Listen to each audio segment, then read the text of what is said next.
Gepleýär Azatlyk Radiosu. Siz habarlar gündeligimizi dinleýärsiňiz.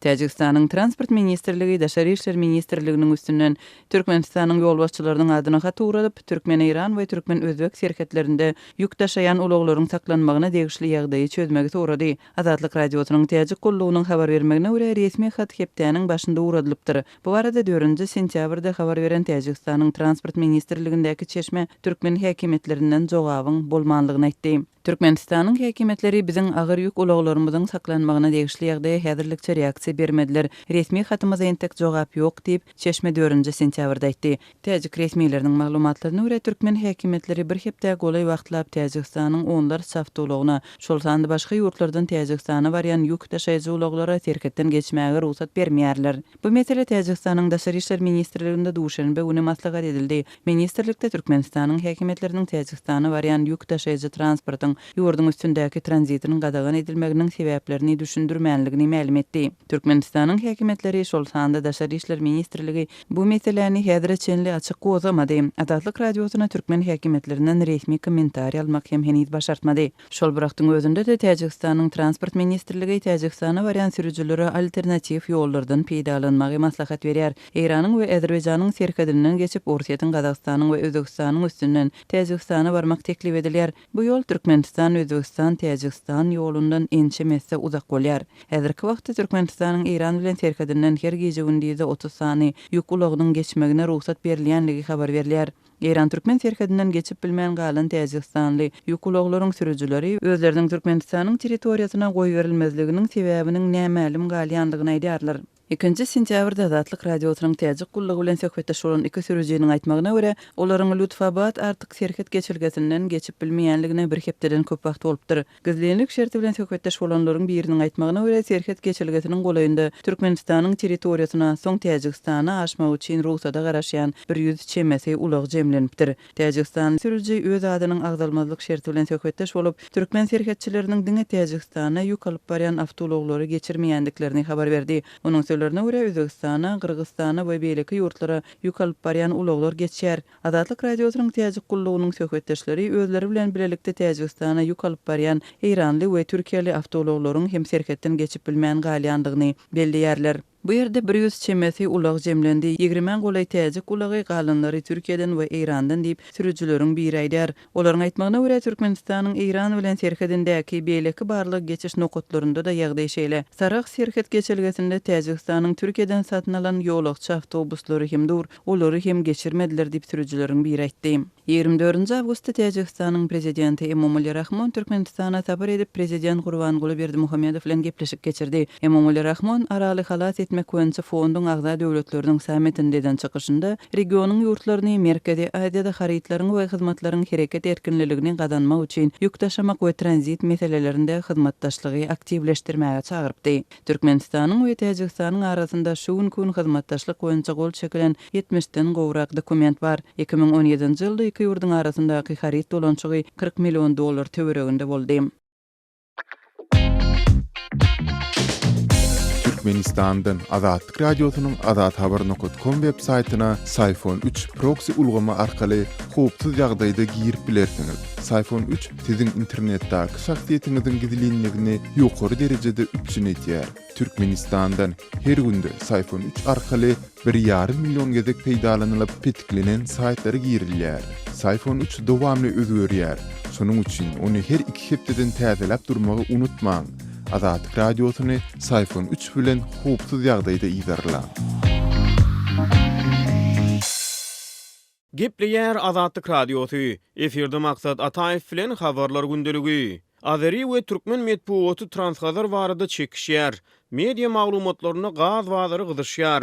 30 awgustda Sputnik Azerbaýjan neşriniň analitiki bölüminde Fuat Alizada diýilýän Azerbaýjanly bir jurnalistiň awtorlygyna Truva meselesi Azerbaýjan Türkmenistanyň deregini tölemekçi däl ady bilen makala çap edildi. Türkmenistanyň hökümete ýakyn habarlary neşir edýän Media Türkmen habar agentligi Orient.tm saýtynda 3-nji sentýabrda Azerbaýjanly jurnalistiň makalasyna gaýtawl berdi. Ondan Uğur Amanowyň adyndan Aşgabat hususan gaz geçirji meselelerine hiç kimden hayır sahabata garaşmaýar diýilen söz başy bilen syň ähengli maglumat ýaradyldy. Gepin gerdişine aýdylsa awgust aýynda Hazarýaky döwletleriniň başly sonlarynyň Kaspiynyň hukuk derejesini kesgitleýän konwensiýa gol çekmegi bilen Türkmenistan bilen Azerbaýjanyň arasynda Hazaryň üstünden çekilmegi meýilleşdirilýän Transhazar gaz geçirjisiniň gurulşy baradaky gürrüňler dürli metbuat serişdelerini üns merkezine çekildi. Onuň üstü bilen Türkmen gazyny Azerbaýjana ondan aňryk Ýewropa aktyrmak gödeňinde tutýar. Ýöne Türkmen resmiýetleri bu taslama barada hinide çenli jemgyýetçiligiň öňüne dymyp gelýär. Azerbaýjan 2020-nji ýyla çenli Günorta gaz koridorunyň ugry bilen Ýewropa Birleşigine girýän döwletlerdäki sarf edijilere gaz aktyrmak üçin 11,5 milliard dolar çykdy eder. Azeri häkimetleri Türkmen gazyny aktyrjak Transhazar gaz geçirjisiniň gurulşygyna goşmaça çykdyjy etmediler diýip Sputnik Azerbaýjan ýazýar. Birinjilik bilen Türkmenistan galyp berse-de dünýäde hiç kim gaz suwdasyny Azerbaýjanyň haýyr sahabata garaşmaýar diýip Media Türkmen agentliginiň makalasyna Sputnik Azerbaýjana jogap aýtarylýar.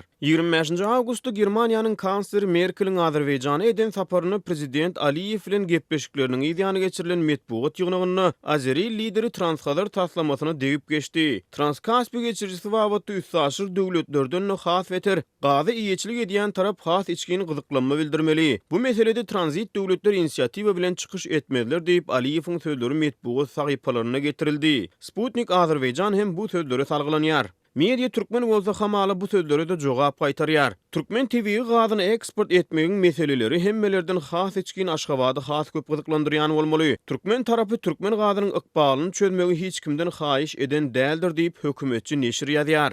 Bu taslama gatnaşan beýleki döwletleriň ählisi özleriniň sowda bähbitleri üçin gatnaşýarlar. Bähbit bar, goşul bähbit ýok, işiň bilen bol diýip Amanow diýilýäniň awtorlygyna makala kukreýär. Resmi Aşgabadyň siýasatynyň bir geň tarapy bar, ýagny olar öz gazyny diňe öz serkedine çeni çykaryp berýär. Ondan aňyr mawy ýanyjy tatyn aljak potensial müşterileriň özleri geçirji çekmeli diýip Sputnik Azerbaýjan gurrunga dowam edýär. Media Türkmen muňa da jogap aýtaryp munyň beýle däldigini, bu mesele bilen bagly hem zadyň sady hem aýdyglygyny düşündirmäge tinanşýar. Azeri jurnalist Hazar konwensiýasyna gol çekilmegi bilen Transhazaryň öňündäki päsgelçilikleriň aradan aýrylanyny, indi bu taslamany maliýeleşdirmek boýunça meseleniň Türkmenistanyň geçirji wagtda göwünsiz ýol başçylaryna baglydygyny ýazýar. Türkmen awtory Türkmenistanyň TV gaz gorlary boýunça dünýäde 4-nji orunda duruny ýatdýar. British Petroleum'un 2018-nji ýylda ýaýradan bütün dünýä energiýa hasabatyny aýdylmagyna görä, Türkmenistanyň gaz gorlarynyň jemi 19,5 trillion kub metre barabar bolup, bu görkeziji dünýäniň jemi gaz gorlarynyň 10,1%-ni düzýär. Ýöne Türkmenistan gaz gorlaryny diversifikasiýalaşdyrmakda dürli päsgelçiliklere uçuraýar. Ol öz gazyny häzirki wagtda diňe Hytaýa eksport edýär. Galy berse-de SSR dargaly bäri Türkmenistan bilen Azerbaýjanyň arasynda türkmenleriň Serdar Azeri tarapynyň kepez atlandyran ýanygyç ýatagyny bölüşmek barada toprak dawasy dowam edip gelýärdi. Bu dawanyň çödgüdi Hazaryň düýbüniň bölüşilmegine bagly diýilip hasaplanýardy. Gepler Azatlyk Radiosu. Eferde habarlar gündeligi bilen men Şamerdan Ulum Radi Kabuldan.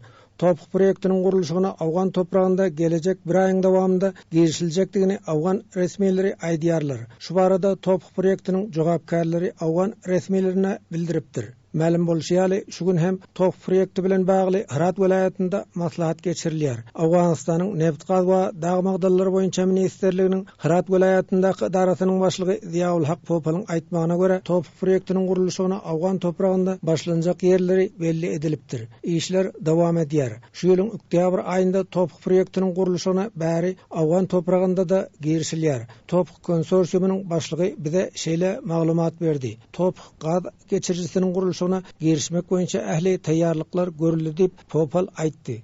مناطق مشخص شده کارها جریان داره و اطلاعات و امسال ان شاء الله کار ساختمانی ازی Topuk proyektiniň işiniň amala aşman gelmeginiň birinji sebebi hem howpsuzlyk meselesi bolup durýar. Soňky günlerde Herat welaýatynda hem howpsuzlyk şertleri ýaramazlaşdy. Herat vilayetinin Sinmağının ahmaldygyna yerli geňeşiň deputatlary hawatyrlanma bildirdi. Şoňa garamazdan Herat vilayetiniň häkiminiň metbuat wekili Ceylani Ferhat Herat vilayetinde ýagdaýyň kadalydygyny aýdýar. Top proýektiniň gurulşy boýunça Awgan hökümetiniň hyzmatdaşlyk etmäge taýýardygyny Ferhat bildirýär. Awganistanyň dağı magdallary boýunça ministerligi şu ugurda işleýär. Biz hem Herat vilayetinde proýektiň howpsuzlygynyň üpçün edilmegi boýunça çäre görýäris. Eger bizden kömek sorulsa biz her wagt ýardam etmäge taýin diýip Ferhat belledi. آمادگی کامل داریم تا در راستای تحقق از این پروژه همکاری لازم در صورتی که از ما مطالب Herat vilayetiniň yerli geňeşi bolsa top proýektiniň gurulşygyna Awganistanda ýakyn gelecekde başlanjakdygyna şüpheli garaýar.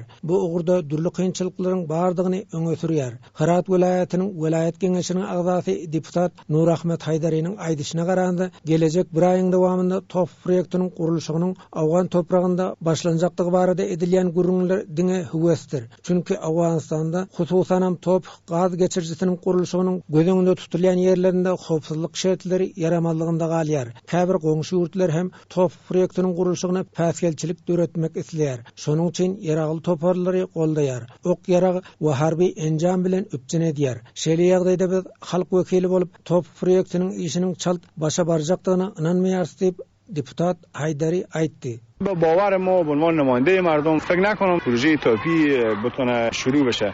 Ýatlasak, top proýektiniň gurulşygynyň işine Awganistanda da başlamak boýunça mundan 7 aý töwereg öň Herat vilayetinde dabara geçirildi. Oňa top proýektine girýän ýurtlaryň ýolbaşçylary gatnaşdy. Emma Awganistanda proýektiň gurulşygyna heniz başlanmady. Top proýektiniň konsorsiumyna Türkmenistanyň ýolbaşçylyk edýändigini Awgan resmileri aýdýarlar. Top proýekti barada her bir kararlaryň Türkmenistan tarapyndan alınýandygyny ma'lum edýärler. Gepleýär Azatlyk radiosi. Gadyrly dinleýijiler, Azatlyk radiosi türkmen raýatlarynyň haýyşlary esasynda olaryň prezidenti öz problemleri baradaky arzularyny eşdirip bilmeklerine mümkinçilik döretmek maksady bilen hormatly arkadagatly ýürüýte rubrika başlaýar.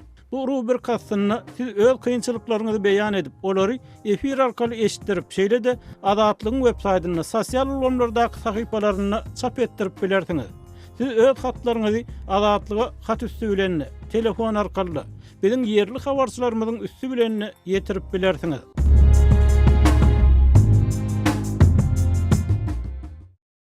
Gepleýär Azatlyk radiosy. Habarlar günneligi gepleşigimizi dowam etdirýäris. Efirde siz bilen men Sehra. Türkmenistanda ýol hereketiniň howpsuzlygy ömrümiziň rahatlygy ady bilen geçirilýän bir aýlygyň çäginde ýaşaýjylar käbir täze päsgelçilikler bilen ýüzüýüz bolýan mahaly öňünden bar bolan bökdönçlikleri düzeltmek uğruna tagalla edilmeýändigi aýdylýar. Bellep geçsek tutuş sentýabr aýyny öz içine alýan bu bir aýlygyň dowamında polisiýanyň ýol gödekçilik gullukları esasan awtologlaryň tehniki taýdan gurutluk derejesine hemde ýurtdaky magistrallarda, ýollarda, köçelerde we ýodalarda köçe ýol hereketiniň düzgünlüğini bozýan sürücülere gödekçiligi güýçlendirýärler. Emma Azatlyk radiosynyň Aşgabatda habarçysynyň sözlerine görä bu çäräniň dowamında paýtagtda we tutuş ýurtda ýol belgileriniň kadalaýyk goýulandygyny ýa-da goýulmandygyny öwrenmek we olary düzeltmek boýunça haýsydyr bir işleriň edilýändigi göze ilmeýär. Bu mektepleriň deňinde ýa-da bolmasa çağalar bağlarynyň deňinde köçäni çağalaryň kesip geçýärligi barada belgi goýulmady köp ýerde aýdar şu 50-60 mektep bar bolsa şo goýulanmasa däş altynda goýulan ýa-da bolmasa şolaryň deňinde awtologyň tizliginiň pereldilmeligini görkezýän näçe tizlikden sürmeligini görkezýän hökman köçe ýol hereketiniň özüniň belligi bolmaly şo belligem ýok diýip Aşgabatda ýaşaýan synçy Amanmurat Bugaýew gurrun berdi. Mundan başga ol paýtagtyň etrapçylarynyň aralaryndaky gatnawly ýöne azsyz köçeleriň köpüsiniň awatlyk derejesine seredilmeýändigini, şeýle köçelere 9-njy, 10-njy, 11-nji mikroraýonlarda we 2-nji, 4-nji, 5-nji, 6-njy mikroraýonlarda duş ýelte bolýandygyny hem belledi.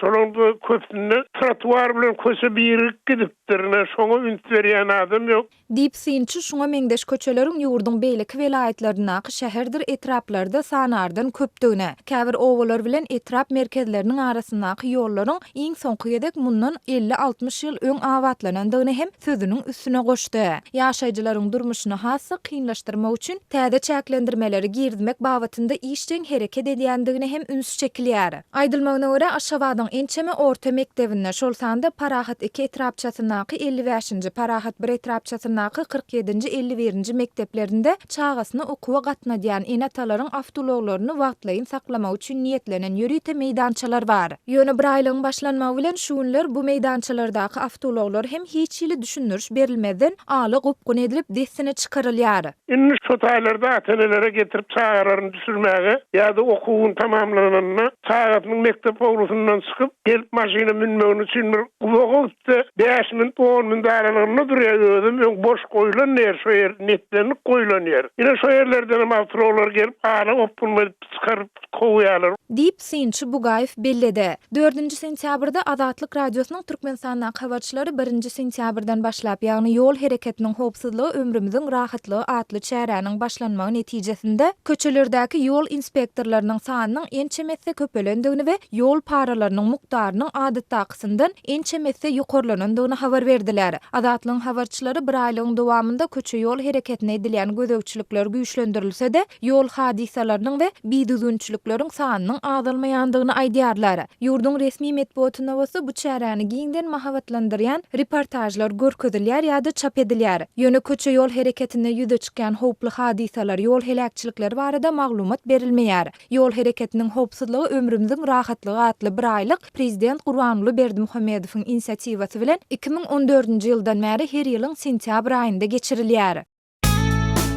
Azatlyk radiosu Telegramda. Bizi Azatlyk radiosu sözü bilen tap bilersiňiz. Azatlyk radiosu arkaly öz maglumatlaryňyzy ýyle ýetirmekçimi? Biz bilen Telegram arkaly ýagny goşmak belgisi 420 724 168 983 we goşmak belgisi 420 773 797 383 telefon belgileri bilen habarlaşyň. Biz siziň şahsiýetiňiziň gizlin taklanjakdygyna kepil etýäris. Gepleýär Azatlyk radiosu. Habarlar günneligi gepleşigimizi men Döwlet Baýhan dowam etdirýän. 4-nji sentýabrda Türk guruluşçylarynyň Türkmenistanyň Ankaradaky ilçiganatynyň öňünde piket geçirip metbuada beýannama bermegine ruhsat edilmedi. Aşgabatda işläp baýdan türk işçileri türkmen firmalarynyň 2 ýyldan bäri algylaryny tölemeýäniň barada ýene bir gezek öz näýleligini bildirmegi maksat edinendigini, ilçigana zyýan bermek ýaly niýetiniň bolmanyny aýtdylar. Azatlyk radiosu bilen habarlaşan protestoçylaryň aýtmagyna görä 300 tane polis var. Şimdi bize polis izin vermedi. Valilik izin vermediği için video çektirme, resim çektirme de eylemiş, bir izin vermediler. Dağıttılar. 4-nji sentýabrda yerli wagt bilen sagat 2 ýara töwereginde näýlelik piketiniň geçiriljegi hemmelere ma'lum edildi. Algydar guruluşçylaryň wekilleri şol wagtyň özünde Türkmen ilçiganatynyň işgärlerine mundan habardar etdiler. Hamala biz Türkmenistanyň ilçiganatyny basyp almagy synan şeýan ýaly. Bu ýere 3 tane awtobusy protestolara garşy ýürüýte tälimli polis güýjüni ýüşüripdirler. Türkmen ilçiganatynyň öňünde piket geçirmegimize ruhsat berilmedi. Hemmämiz dargatdylar. Täzeden jemlenjek bolsaňyz hemmäňiz göz astyna alarsydylar. Ankaranyň vilayet häkimligine 4 gezek arda berdik piket üçin. Vilayet häkimliginden Türkmenistanyň ilçiganatynyň öňünde näýleligiňizi bildirmäň. Piket ýa-da protest gurnamaň. Olar siziň hop awanlary ýanyňyzy bildirdi diýip düşünürüş berdiler. Türk işçileri Türkmen firmalaryndan zähmet hakyny almagy synanýar. Türkmen ilçiganatyna näme üçin kömek etmeň deregine gaýtan bizi yerli häkimetlere şikayet edip ýürüş gurnamak hakymyzdan mahrum edýärler diýip Guramaçy Ramazan sözleriniň üstüni şeýle ýetirýär. Vali izin vermiyor diyor. Türkmenistan konsolosluğunun orada yapamazsınız diyor. Biz mundan awalym protest geçirmek üçin hynançyk etdik. Emma Türkmen ilçiganatynyň işgärleri bizi Ankara polisine ýygyderli ýagdaýda basyş edip haýwat atýanlygymyzy öňe sürüp şikayet etdi. Türkmenistanyň 3 guruluşyk firmasynyň 800 000 dollar töwereginde zähmet haky algymyzyň bardygyny we 2 ýyldan bäri bermän Allah pem güýmäp gelýändigini düşünürdim. Biz arzamyzy 2 ýurdun prezidentine ýetirip kömek soramak isleýändigimizi aýtdym. Türkmen ilçiganatyna eger bize gollaw bermese protest geçirjegimizi bildirdim. Ýagny bu haýwat däl, biziň demokratik hakymyz ahyryn. Türkmenistan Devlet Başkanı'na da sesleniyorum. Biz alın terimizi istiyoruz, hakkımızı istiyoruz kardeşim. Biz Türkmenistan konsolosluğuna zarar veya tehdit etmiyoruz. Diýip Ramazan Azatlyk radiosyna gurrun berdi. Protestçi Türk işçileriniň öň başçylaryndan Ramazan bu aýyň ahyryna çenli bir öňe gidişlik bolmasa, bu gezek 80 goloy maşgal Türkmenistanyň ähli agzalary bolup protest geçirjegini aýan etdi. Ýatlasak, dekabr aýynyň ahyrynda guruluşçylaryň geçiren piketinden soň 18-nji ýanwarda türk işçileriniň protesti Türkmen ilçisiniň töwelasy bilen togtadyldy. Türk guruluşçylar Türkmenistanyň Ankaradaky ilçihanasynyň işgärleriniň söz beren möhlediniň dowamyna öz problemalary barada bir netije alınmanlygyna näýlelik bildirip 5-nji fevralda gaýtadan has giňerimli protest geçirmek üçin Türkiýanyň paýtagtyna jemlendi. Ýöne bolup biljek protest ýürüýüşi barada ogurlan habardar edilen polis gullugy Türk işçileriniň Türkmenistanyň ilçihanasynyň öňüne düşmegine ruhsat bermedi. Bellap geçsek, Azatlyk radiosu bu ýagdaý barada Türkmenistanyň Ankaradaky ilçihanasy bilen habarlaşanna, ilçihananyň bir işgäri Türk işçileriniň arz şikayatynyň degişli ýerlere ýetirilendигini, ýagny olaryň inni ilçihanalyk işiniň galmanlygyny, mundan meýlek bergili firmalar bilen ara gatnaşykda bolmalygyny aýdypdy.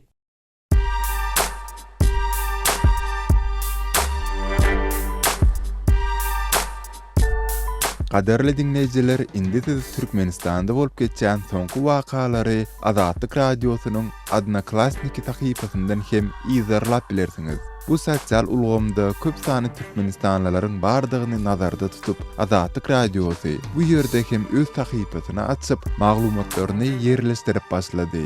Bize goşuluň.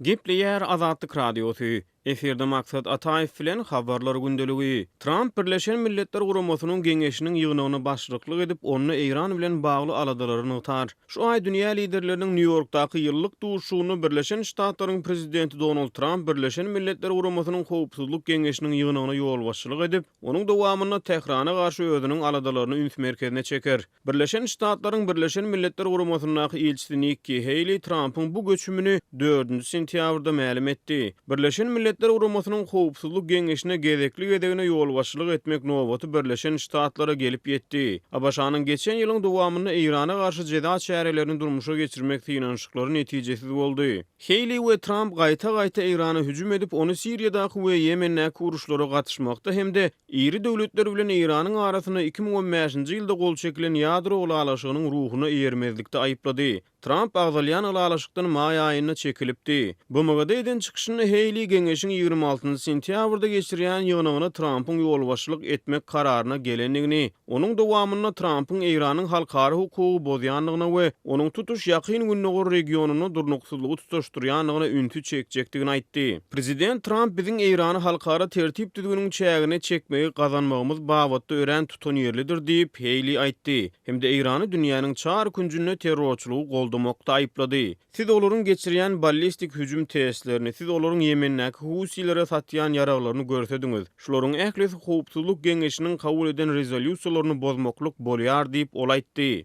Bu hereketleriň ählisi regiony wehim talýar. Halkary jemgyýetçiliginiň şu meseleleriň ählisini gozgamak zerurdur diýip Haley belledi. Bu maganyň geňeşi Irany degişli ýarag sanksiýalaryny we beýleki çäklendirmeleri girdipdi. Washington Iranyň Ýemendäki ýaranlaryny ýarag bilen üpçün etmek arkaly çäklendirmeler boýunça düzgün bozmalary ýol berendigini gaýta-gaýta beýan edip gelýär. Iran özüniň terrorçylygy himayet edýänligini ýa-da Ýemendäki Husi gozalançylaryny ýarag bilen üpçün edýänligini inkar edip geldi. Şeýle ol ballistik hüjüm tesislerini geçirmek boýunça Abaşanyň özünden edýän talaplaryna tutan ýerli garşy çykdy. Tehran ballistik barlyklaryň Iranyň goranuşy üçin zerurlygyna inanýar. Diplomatlar Birleşen Milletler Guramasynyň baş assambleýasynyň ýokary derejede geçirilýän hepdeligini Trump'yň başlyklygyna geçiriljek ýygnakda Iranyň söz haýyş etmeginiň mümkinligini aýdýarlar. Gurrungy gidýän ýygnakdan bir günüň, ýagny 25-nji sentýabrda Iranyň prezidenti Hassan Rouhanyň assambleýada söz sözlemegine garaşlýar.